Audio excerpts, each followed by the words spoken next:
Hello students.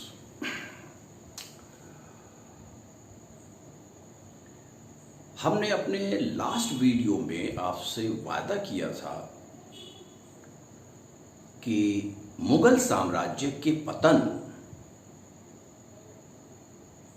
में बहुत से कारक रहे हैं, लेकिन कुछ स्पेसिफिक इशू पर हम उसको डील करेंगे। यूपीएससी हो या किसी other state public service commission हो, किस एंगल से क्वेश्चन पूछे गए हैं इतिहास में, उसको हम डील करेंगे। मतलब क्वेश्चन एक जनरल भी क्वेश्चन आ सकता है, मुगल साम्राज्य के पतन के सारे फैक्टर्स क्या थे, सब फैक्टर्स मैंने आपको दे दिए हैं, बता दिए हैं। जो हमारे स्टूडेंट्स हैं उनके पास नोट्स भी अवेलेबल हैं। और जैसे मैंने कहा कि कुछ स्पेसिफिक कारक जो फैक्टर्स हैं उस पे भी क्वेश्चन पूछे जा रहे हैं। आज हम मुगल साम्राज्य के पतन में औरंगजेब की क्या भूमिका रही, औरंगजेब कहां तक रिस्पॉन्सिबल था, इसको डील करेंगे। यही पिछले वीडियो मैंने आपसे वादा किया है। नेक्स्ट वीडियो जागीरदारी क्राइसिस और एग्रेरियन क्राइसिस पे आएगा। ये मेंस पॉइंट ऑफ व्यू से हैं। हालांकि कुछ पीटी के भी फैक्ट्स होते हैं, आएंगे इस पे, लेकिन एक मेंस पॉइंट ऑफ व्यू से हम इसको डिस्कस करेंगे और प्री के भी देखते रहना आप लोग। ओके। औरंगजेब की जो नीतियां रही हैं उनको डिस्कस करने से पहले हम इस बात को आपके सामने स्पष्ट करना चाहेंगे, एक्सप्लेन करना चाहेंगे कि मुगल साम्राज्य का जो डिक्लाइन हुआ, उसके जो फैक्टर्स रहे हैं, क्या क्या कॉजेज रहे हैं, उसको लेकर हिस्टोरियंस में, इतिहासकारों में काफी कंट्रोवर्सी है, यूनानिमस नहीं है। वो कहने का मतलब यह है कि मुगल साम्राज्य का जो पतन हुआ, कौन से कारक जिम्मेदार थे, इतिहासकारों में एक मतभेद है, लेकिन उससे भी ज्यादा मतभेद औरंगजेब की भूमिका को लेकर है।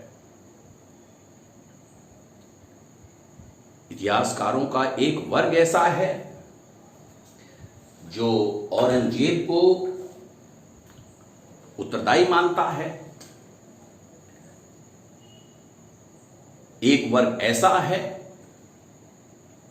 जो उसको उत्तरदायी नहीं मानता है।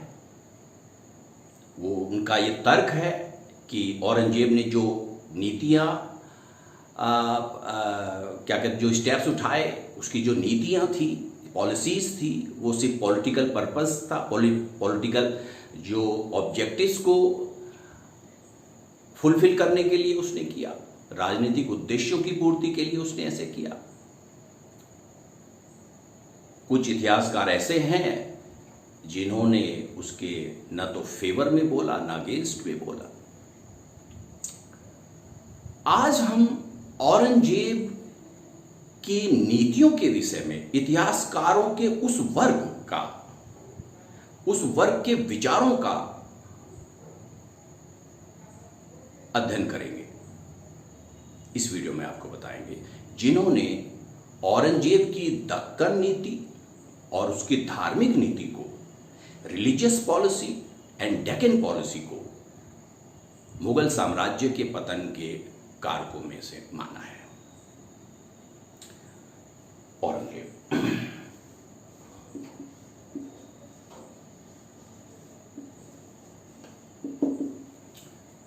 Religious policy.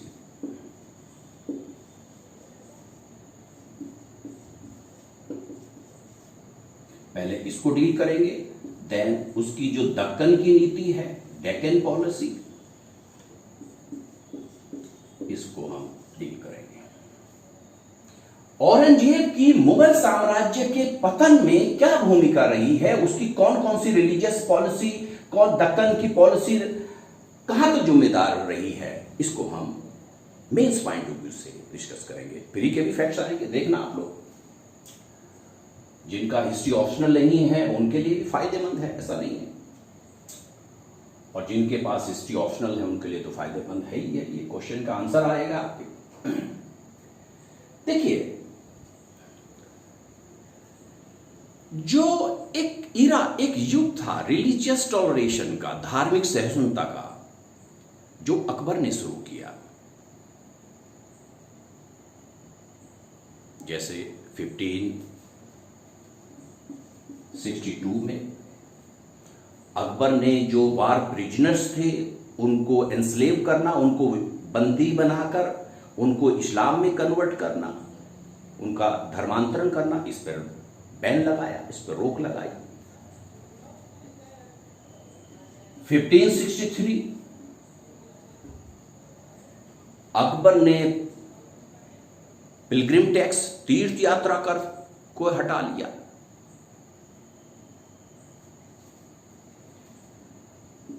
1564 में जिजिया को हटा दिया।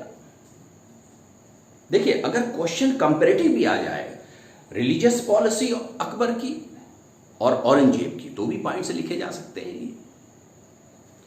कहने का मतलब है कि वो डिसेबिलिटीज, वो विभिन्नताएं, वो विषमताएं, वो जो अंतर कर रहा था एक कम्युनिटी का दूसरी कम्युनिटी से, हिंदुओं का मुस्लिम से, उसको डिस्क्रिमिनेशन जो था उसको हटाया अकबर ने।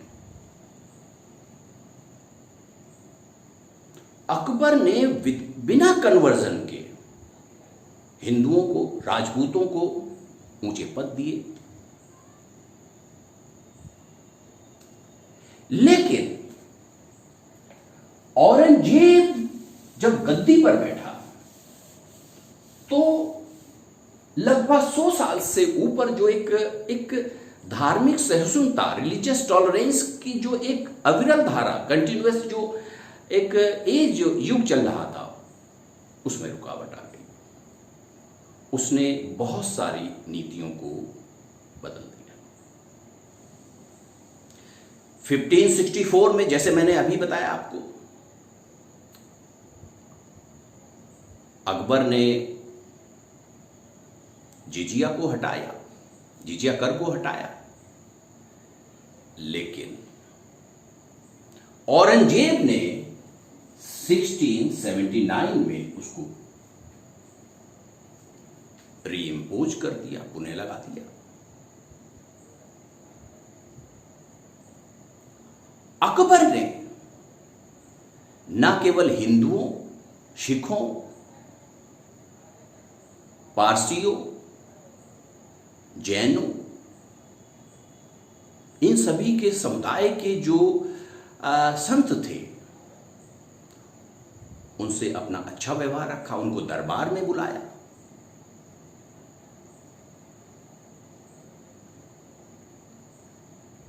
लेकिन औरंगजेब के समय हम एक दूसरी, एक डिफरेंट पिक्चर देखते हैं। औरंगजेब के समय बहुत सारे समुदाय थे, जैसे जाटों ने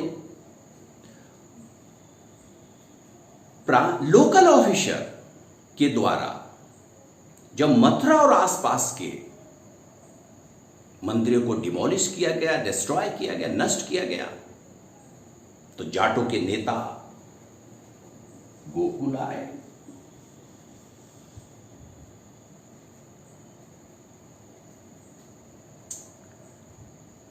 मैंने शुरू में लेक्चर में कहा है कि मैं उन इतिहासकारों के व्यू को एक्सप्रेस कर रहा हूं जो औरंगजेब की धार्मिक और दक्कन जो नीति है उसको मुगल साम्राज्य के पतन के कारकों में मानते हैं, और इसमें जदुनाथ सरकार, एस.आर. शर्मा, ए.एल. श्रीवास्तव जैसे इतिहासकार ऐसा कहते हैं। उन्हीं के व्यू को आज हम डिस्कस कर रहे हैं। जाटो गोकुल आया, मुगलों के खिलाफ संघर्ष किया, बाद में इनकी हत्या की गई। हाँ, इनके बाद जाटों के नए नेता आए, राजाराम।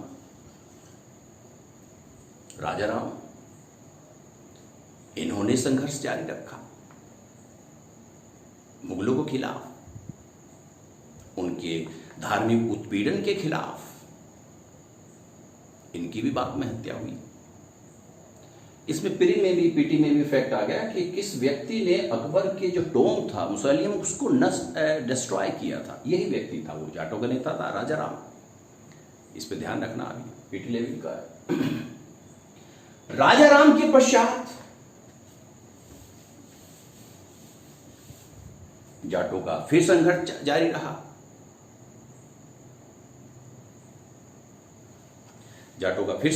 रहा। अब चूड़ामन आए, जाटों के नए नेता थे चूड़ामन।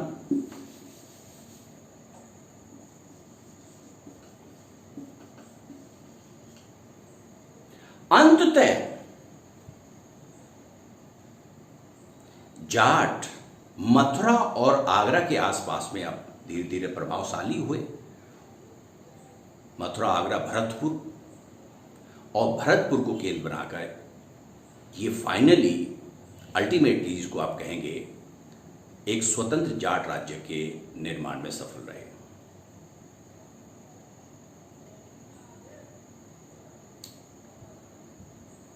औरंगजेब की डेथ के बाद, यानी कि जाटों का जो विद्रोह हुआ उसका, जिसकी शुरुआत औरंगजेब के समय हुई, जो धार्मिक उत्पीड़न के खिलाफ इन्होंने आवाज उठाई, मथुरा के आसपास के मंदिरों को डिस्ट्रॉय करना, उनकी महिलाओं के साथ दुर्व्यवहार करना का अंततः परिणाम क्या हुआ कि मुगल साम्राज्य में जो विघटन की प्रक्रिया थी वो तेज हुई और जाट भरतपुर को केंद्र बनाकर एक स्वतंत्र राज्य, उसकी मृत्यु के बाद, औरंगजेब की मृत्यु के बाद स्वतंत्र राज्य बनाने में कामयाब रहे। मैं कंपैरेटिव पॉइंट ऑफ व्यू से आपको पढ़ा रहा हूं ये चीज। सिखों के साथ, जाटों के बाद सिख समुदाय के साथ अकबर के समय देखो, अकबर ने डोनेशन भी दिया,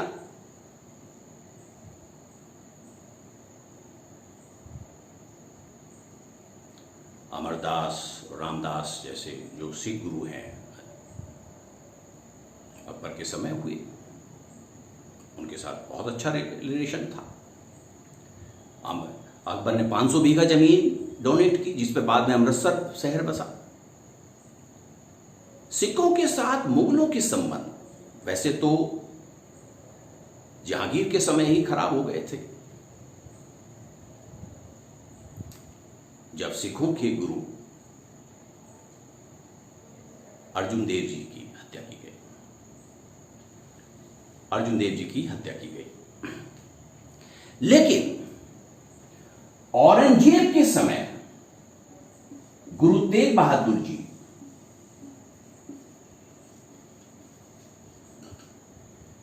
जी का एग्जीक्यूशन, उनकी हत्या, और उनके पश्चात विद्रोह का नेतृत्व उनके पुत्र गुरु गोविंद जी महाराज और उनके द्वारा खालसा पंथ, यानी कि सिख समुदाय को एक मिलिट्री पावर के रूप में कन्वर्ट करना, एक खालसा बना देना, ये गुरु गोविंद जी महाराज का योगदान था। गुरु तेग बहादुर जी के सामने उनकी हत्या, गुरु तेग बहादुर जी की हत्या, उन पर इस्लाम धर्म स्वीकार करने का दबाव,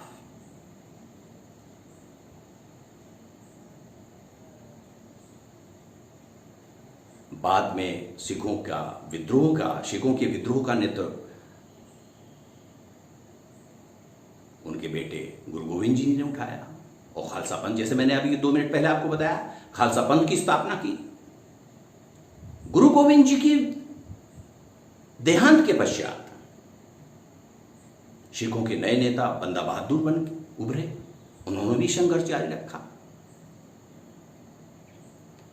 देखिए, जिस प्रकार से लगातार विद्रोह हो रहे थे, जिसकी शुरुआत गुरु तेग बहादुर जी की हत्या के पश्चात हुई, गुरु गोविंद जी ने उस आगे बढ़ाया, उसके खिलाफ आवाज उठाई, धार्मिक उत्पीड़न के खिलाफ बंदा बहादुर जी ने उसको आगे बढ़ाया और अंततः पंजाब में सिखों का राज्य स्थापित हुआ। पंजाब मुगलों के हाथ से चला गया।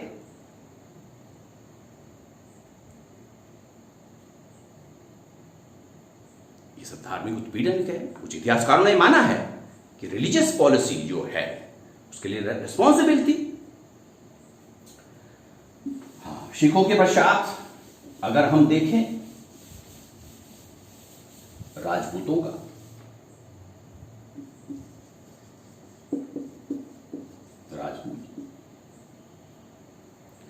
मुगल साम्राज्य की विस्तार और उसकी स्थापना में राजपूतों का अहम भूमिका रही है।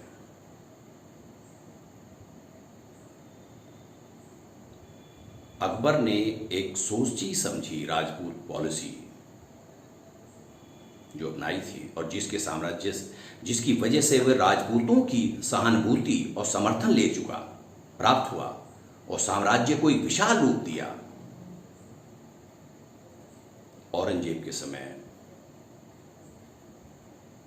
राजपूतों की सहानुभूति और समर्थन गायब हो गया। औरंगजेब के समय जो प्रमुख राजपूत सरदार थे उसमें जसवंत सिंह मारवाड़ के थे।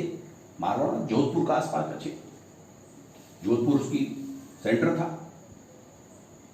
जसवंत सिंह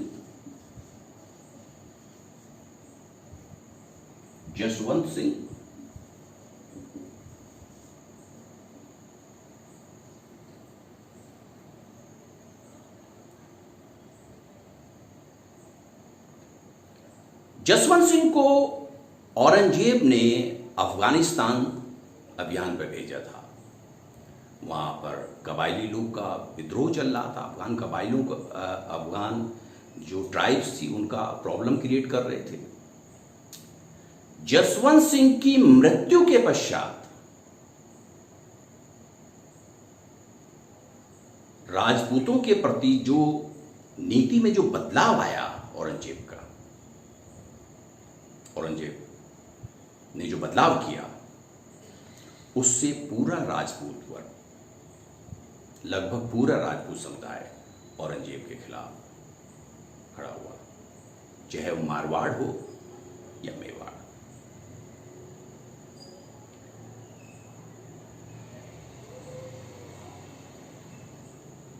जसवंत सिंह की मृत्यु के पश्चात उसका जो पुत्र जन्म हुआ वो छोटा सा बालक ही था। उस दुर्गा दास जो राठौड़ इनके जो मेन नेतृत्वकर्ता थे, उसके समक्ष अजीत सिंह के लिए यह कहना कि यह इस्लाम धर्म स्वीकार करे तो उनको मारवाड़ का हम शासक बना देंगे, ये स्पष्ट रूप से एक नीति में बदलाव को दिखाता है। अकबर के समय या उनके बाद के जो शासक हुए, ऐसी कोई कंडीशन नहीं, ऐसी कोई शर्त नहीं रखी गई कि आप हमारे एक विशेष धर्म को स्वीकार कीजिए, इस्लाम धर्म को स्वीकार कीजिए, तब हम आपको शासक के रूप में मान्यता देंगे। अकबर के समय ऐसा नहीं था। अकबर ने राजपूतों हिंदुओं को ऊंचे ऊंचे पद दिए और इस्लाम धर्म स्वीकार करने की शर्त बिल्कुल कभी नहीं रखी। इससे मारवाड़ में विद्रोह हुआ। अजीत सिंह तो बहुत छोटे थे, लेकिन इस वक्त दुर्गादास की भूमिका रही। दुर्गादास की राठौरों का नेतृत्व किया।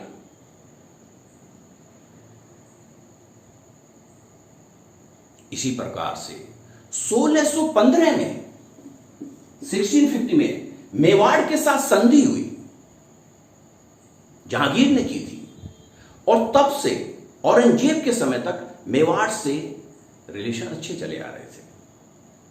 लेकिन मेवाड़ में भी हस्तक्षेप करना, जजिया लगाना, इन दोनों का परिणाम क्या हुआ कि राजपूत और मुगल संघर्ष आरंभ हुआ। औरंगजेब का जो पुत्र था राजकुमार अकबर, प्रिंस अकबर, हालांकि औरंगजेब ने राजपूतों के खिलाफ युद्ध के लिए अकबर को भेजा था, राजकुमार अकबर को भेजा था।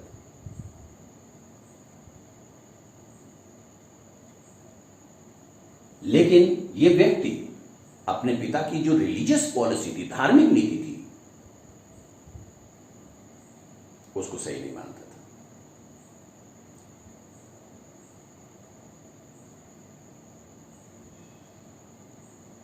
ये मारवाड़ और मेवाड़ जैसे क्षेत्रों में हिंदू मंदिरों को नष्ट करने से पूरा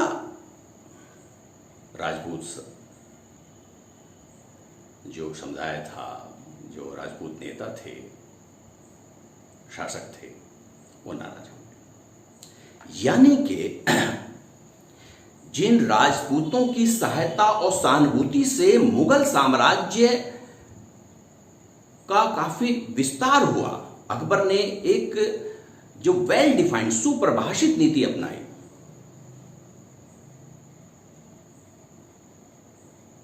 यहां उसका हम बदलाव देखते हैं। वो रिवर्स कर दिया गया पॉलिसी, और औरंगजेब राजपूतों की सहानुभूति खो बैठा। अपने पुत्र, अपने विद्रोही पुत्र रिवोल्ट किया प्रिंस अकबर का पीछा करते करते औरंगजेब दक्कन चला गया।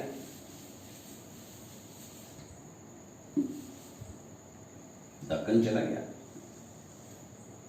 औरंगजेब जो है दक्कन चला गया, महाराष्ट्र चला गया। सॉरी, हाँ, अकबर का पीछा करते करते महाराष्ट्र चला गया।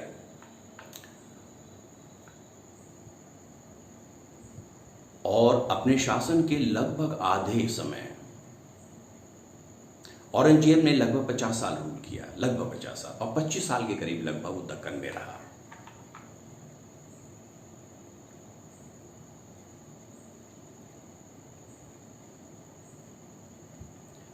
अब हम औरंगजेब की जो दूसरी पॉलिसी है, दक्कन पॉलिसी, डेक्कन पॉलिसी, उसको हम डील करेंगे। औरंगजेब की दक्कन नीति मुगल साम्राज्य के लिए, मुगल साम्राज्य के पतन के लिए एक प्रमुख कारक थी, इसको हम डील करेंगे। धार्मिक नीतियों को तो मैंने आपको बताया ही। धार्मिक नीतियों में आप लिख सकते हैं, जजिया का तो इम्पोजिशन किया गया, और जहां तक संभव है कि जो राजस्व विभाग था, रेवेन्यू डिपार्टमेंट, उसमें से हिंदुओं को निकालना, हिंदुओं पर 5% जो है टैक्स लगाना, उनकी जो कॉमोडिटी वैल्यू थी व्यापारियों की, उस पर 5%, और मुस्लिम्स पे कम लगाना, बाद में मुस्लिम्स को हटा देना, 2.5% भी हटा देना टैक्स जो आप ले रहे थे।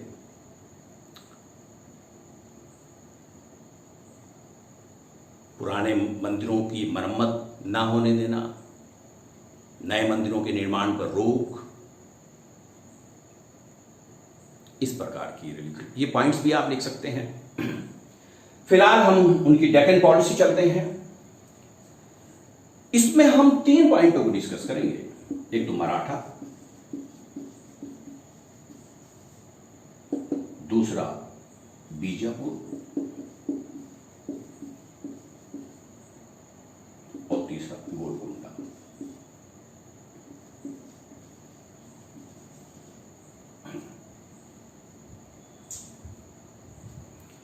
गोलकुंडा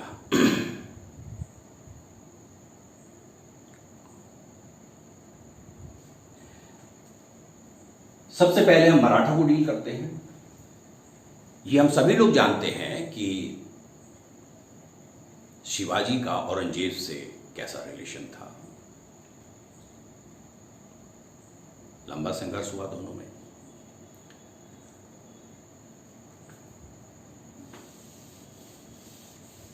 मराठों के प्रति जो नीति रही है औरंगजेब की, जिसके कारण उसको लगभग अपने राज्यकाल का, अपने समय का, अपने रेन का आधा समय और दक्कन में भी बिताना पड़ा। देखिए, औरंगजेब के द्वारा शिवाजी को सिर्फ एक माउंटेन रेट, पहाड़ी चूहा जैसा समझना औरंगजेब की एक ऐतिहासिक भूल थी।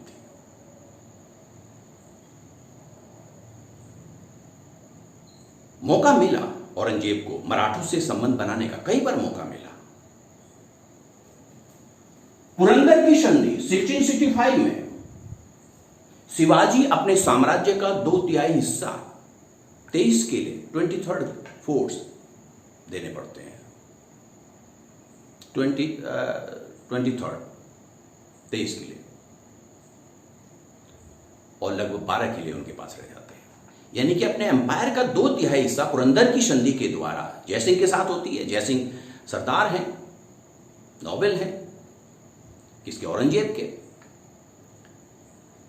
उसके पश्चात शिवाजी का आगरा जाना और वहां शिवाजी को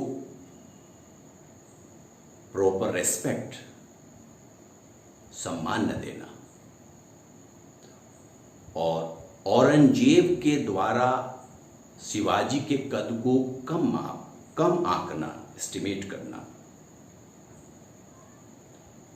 आगरा भ्रमण के द्वारा, क्योंकि जयसिंह के कहने पर शिवाजी आगरा गए और वहां उनको दुर्व्यवहार करना और शिवाजी का आगरा से भागना और फिर मुगल क्षेत्रों में उपद्रव मचाना, आक्रमण करना मुगल क्षेत्रों में।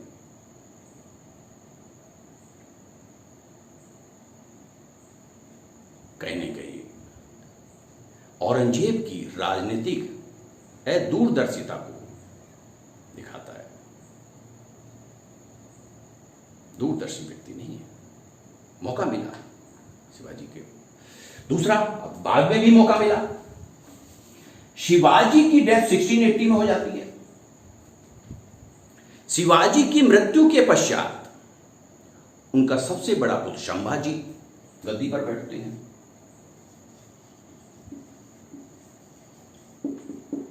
संभाजी का टाइम पीरियड ये है। संभाजी की 1689 में एग्जीक्यूशन, उनकी हत्या, ये दूसरी ऐतिहासिक भूल है। दिन पर दिन, डे बाय डे मराठा शक्तिशाली होते गए और पूरे मुगल क्षेत्र को, जो दक्कन में मुगल साम्राज्य का विस्तार हो रहा था, उसमें लूटपाट करना, उसमें पूरी अराजकता, लॉलेसनेस, पूरी अराजकता हो गई थी।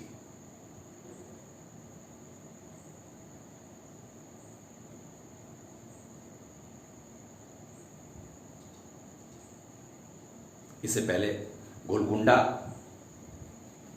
और बीजापुर का एनेक्सेशन और अधिकरण कर लेता है, वो भी ऐतिहासिक, अभी आपको बताएंगे। इसके पश्चात भी मौका मिलता है शिवाजी के दूसरे पुत्र राजा राम,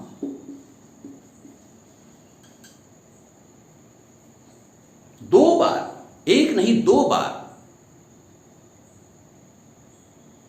नेगोशिएशन करना चाहता, वार्तालाप करना चाहता शांति के लिए, लेकिन औरंगजेब के द्वारा ठुकराना,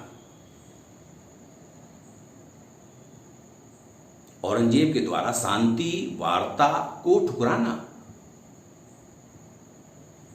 ये एक भूल है, निश्चित रूप से भूल। उसके पश्चात शिवाजी के ग्रैंडसन साहू जी महाराज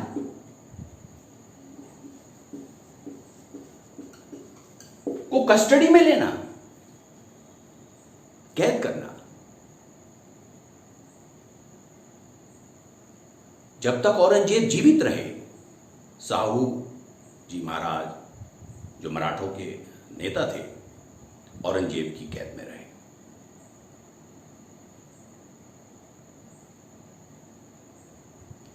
ये मराठों से संघर्ष का परिणाम है। ये पूरा मुगल क्षेत्र मराठों के आक्रमणों से नहीं बचा था। मराठों के जो आक्रमण, औरंगजेब का जो कैंप था वहां तक बढ़ गए थे, नियंत्रित नहीं कर पाया। यानी कि औरंगजेब दक्कन में पूरी तरह से उलझ गया और कभी और उत्तरी भारत में नहीं आया। इसके बहुत सारे देखिए, विंसेंट स्मिथ साहब जो इतिहासकार है, उन्होंने कहा कि दक्कन न केवल उनके शरीर के लिए कब्रगाह सिद्ध हुआ, बल्कि मुगल एम्पायर के लिए भी कब्र सिद्ध हुआ। उसकी बॉडी के लिए ग्रेव नहीं थी, बल्कि मुगल एम्पायर के लिए भी ग्रेव, क्योंकि इसके आर्थिक जो इंप्लीकेशन, इकोनॉमिक इंप्लीकेशंस भी हैं, जो मैं आपको अभी बताने जा रहा हूं। देखिए, दक्कन में लंबे समय तक 20-25 साल तक रहना, लगातार आर्मी प्रशासन पे, एडमिनिस्ट्रेशन पे, रेवेन्यू, आर्मी पर जो रेवेन्यू खर्च हो रहा है, इनकम हो रही, जो क्या कहते हैं, एक्सपेंसेज हो रहे हैं, और उत्तरी भारत से जहां से मेन रेवेन्यू आ रहा है, उत्तरी भारत से सम्राट का यानी कि औरंगजेब का लंबे समय तक अनुपस्थिति का परिणाम यह हुआ कि प्रांतीय जो गवर्नर थे उत्तरी भारत में, नॉर्दर्न इंडिया में प्रोविंशियल गवर्नर्स, वो भी करप्ट हो रहे थे। वो भी रेवेन्यू जो रॉयल ट्रेजरी में जा रही थी, राजकीय जो खजाना था, उसमें प्रॉपर नहीं आ रही थी। एक तो दक्कन में यूजलेस, अनुपयोगी युद्धों में उलझना, और उस क्षेत्र से कोई रेवेन्यू न मिलना। तीसरा, उत्तर भारत से जहां मुख्य जो मेन रेवेन्यू आना था, वहां से प्रॉपर सप्लाई ना होना, रेवेन्यू की प्रॉपर जो है, जो क्या कहते हैं, उसको रिसीव नहीं हो पा रहा था। जो प्रोविंशियल गवर्नर्स थे वो करप्ट हो गए थे, विद्रोही हो गए थे अपने आप में एक प्रकार से, धीरे धीरे, जिसका बाद में परिणाम ये हुआ कि औरंगजेब की डेथ के पश्चात विघटनकारी यही प्रोविंशियल गवर्नर धीरे धीरे अपने आप को स्वतंत्र कर लेते हैं।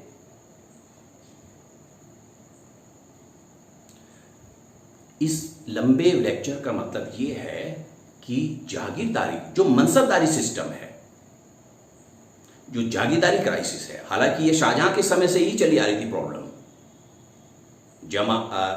ये थोड़ा सा टेक्निकल वर्ड है जो नेक्स्ट वीडियो में आपको बताएंगे। जमा और हासिल, जमा और हासिल यानी कि कितना रेवेन्यू आना चाहिए, ऑन रिकॉर्ड कितना, एस्टिमेट कितना किया, लेकिन एक्चुअल में प्राप्त कितना हो रहा है, रेवेन्यू रिसीव कितना हो रहा है, इसका डिफरेंस शाहजहां के समय से बढ़ना शुरू हो जाता है। औरंगजेब की दक्कन नीति के कारण मनसबदारों को बहुत, जो मनसबदार मतलब bureaucrats, Mughal bureaucrats, Mughal administration यही चलाते थे। मनसबदारों की संख्या में वृद्धि का परिणाम यह हुआ कि रेवेन्यू जो क्या कहते हैं, राजकीय कोष पर, जो रॉयल ट्रेजरी है, उस पर दबाव आने लगा। रेवेन्यू ऑलरेडी ही, जो पहले से ही कम हो रहा है। जमा और हासिल का अंतर जो शाहजहां के समय था, औरंगजेब के समय और ज्यादा है, वो वाइड हो गया।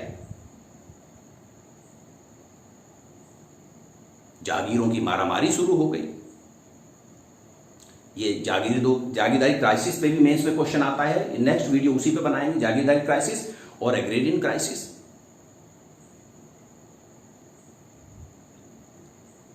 तो दक्कन के युद्धों में उलझने का यह परिणाम हुआ कि आप जो है मराठों के दमन के लिए गए, लेकिन मराठों की शक्ति डे बाय डे, दिन प्रतिदिन बढ़ती गई और औरंगजेब की मृत्यु के पश्चात तो मराठे जो हैं दिल्ली तक चले आए।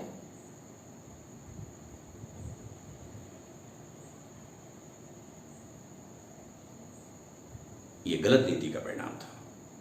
राजनीतिक रूप से मुगल एम्पायर दक्कन में कमजोर हुआ और आर्थिक रूप से भी।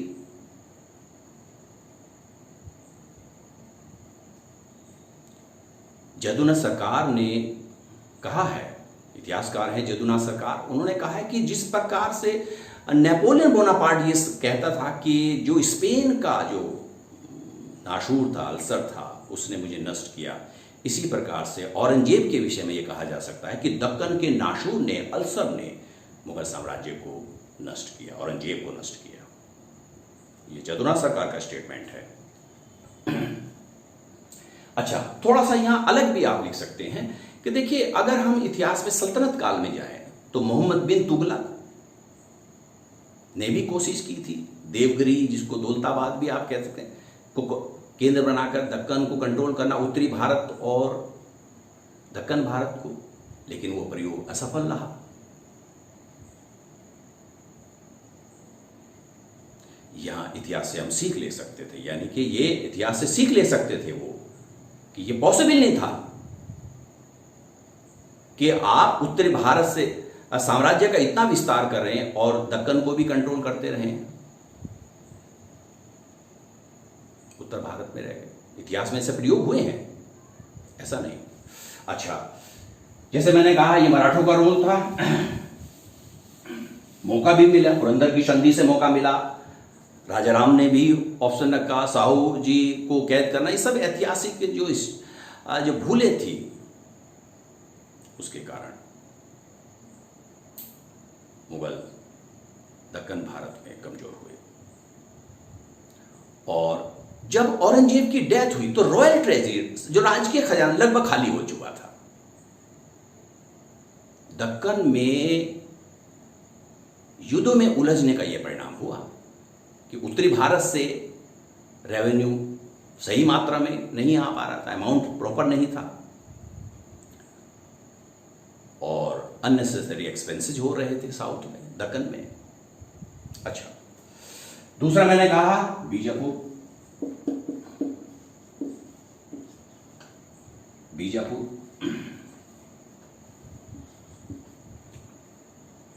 और गोलकुंडा।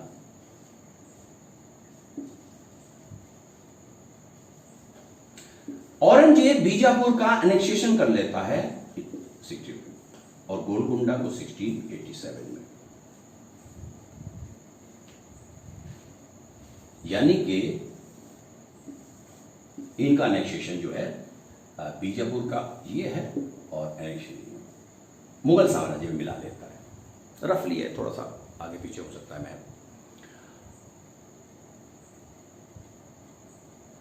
कुछ इतिहासकारों ने औरंगजेब की यहां आलोचना की है। औरंगजेब का यह मानना था कि ये जो दो स्टेट्स हैं, बीजापुर और गोलकुंडा, ये मराठों की पावर सप्लाई करते हैं। मराठों के लिए एक जो सपोर्ट है वो यहीं से आ रही है। यदि हम इनको मुगल साम्राज्य में मिला लें, इनका एनेक्सेशन कर लें, तो मराठे कमजोर हो जाएंगे।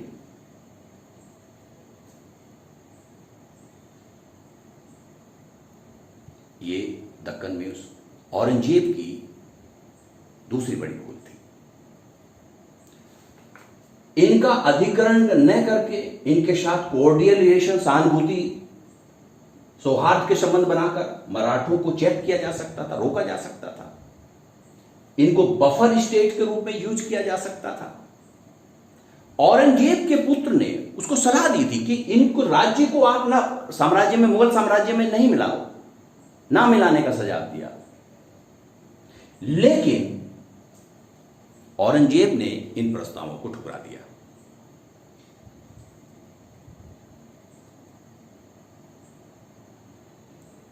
इस प्रकार से औरंगजेब की जो दक्कन पॉलिसी थी, इसमें 3 आयाम हैं, मराठा, गोलकुंडा और आपके बीजापुर,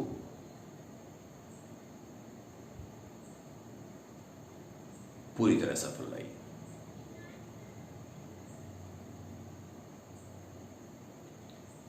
नेक्स्ट वीडियो में आपको मैं जागीरदारी क्राइसिस और एग्रेरियन क्राइसिस पे लेक्चर दूंगा। ओके।